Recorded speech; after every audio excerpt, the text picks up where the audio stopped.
Colleen, what would you like to be when you grow up? Singer and dancer, please. A singer and dancer? Okay. What is your favorite thing to do?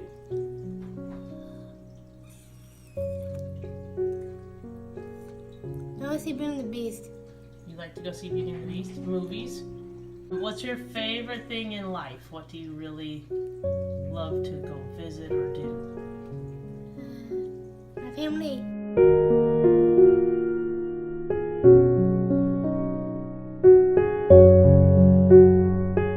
The Catholic Church teaches that life begins from conception, which actually, I didn't know this, I learned this last year. That science too says that human life begins at conception, that it's not a scientific debate anymore. The church encourages young women, anyone who is considering an abortion or thinking about it or thinks that they're trapped, to realize that life is beautiful and that God intends that life to have a chance in this world, and so that there are many options for adoption or just resources to be able to choose life.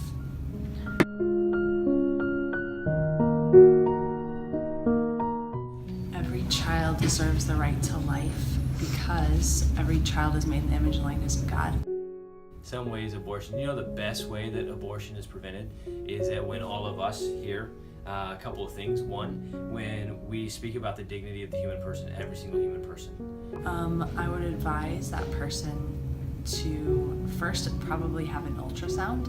I think there's a lot of organizations that offer free ultrasounds to be able to see that life in the womb is actually a baby.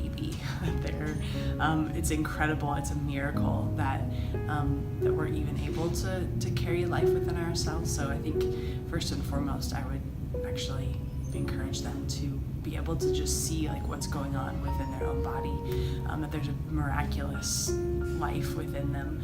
I would encourage you to do some research. I would really encourage you to look into what the science behind abortion is.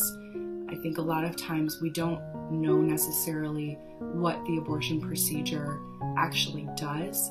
We don't know what the human body looks like at 2 weeks, 3 weeks, 4 weeks, 5 weeks gestation.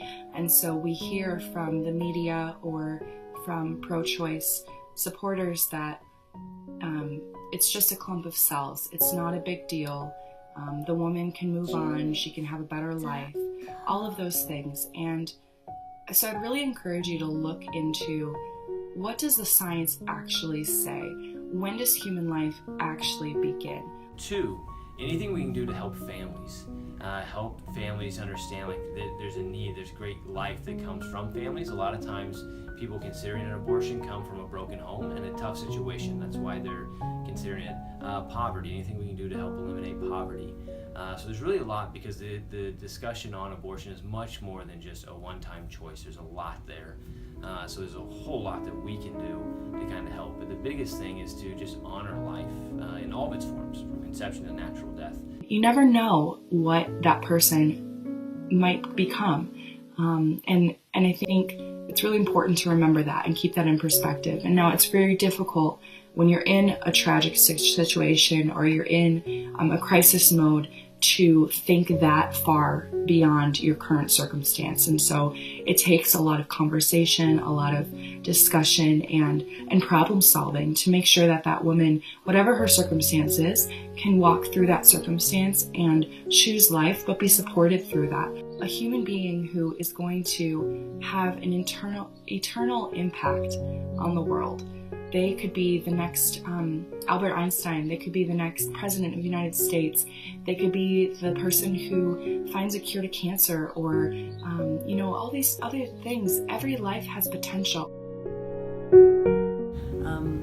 I think that people don't always realize that there are many options, and that the church wants to walk with people. That's actually what the church is called to do, to walk with people in coming to know the will of the Father. And so it's never the will of the Father for one of these little ones to be lost.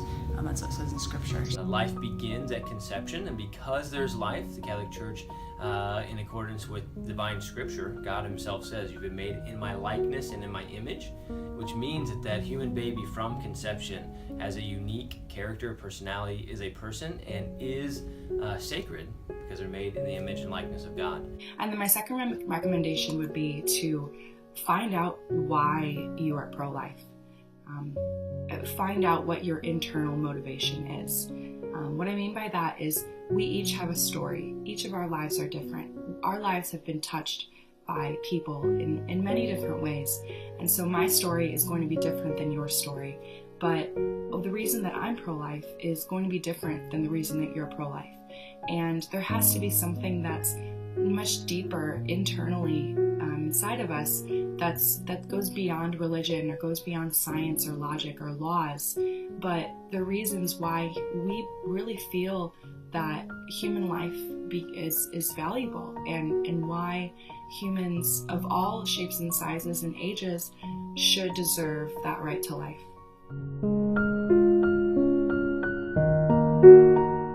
When Colleen was first born, we didn't know what she would be capable of learning or doing.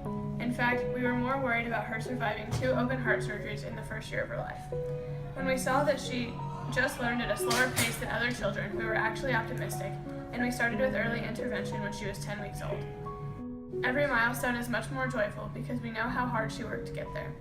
We are very proud of the young lady she has become. I do know that children are a gift from God, and we don't get to pick the child we are given. I can say that I did not feel like I had been given a gift when she was first born, but now I know that God had a plan. It was difficult making it through the Down syndrome diagnosis because we did not know how dependent she would be in the future. Now we know that she is going to be very independent, and now I do not want to let her go out into the world. My fear now is that others will take advantage of her kind nature. I just want people to realize that every child has gifts to offer, and they add so much more to life. My life is definitely richer and more joyful because Colleen is a part of it.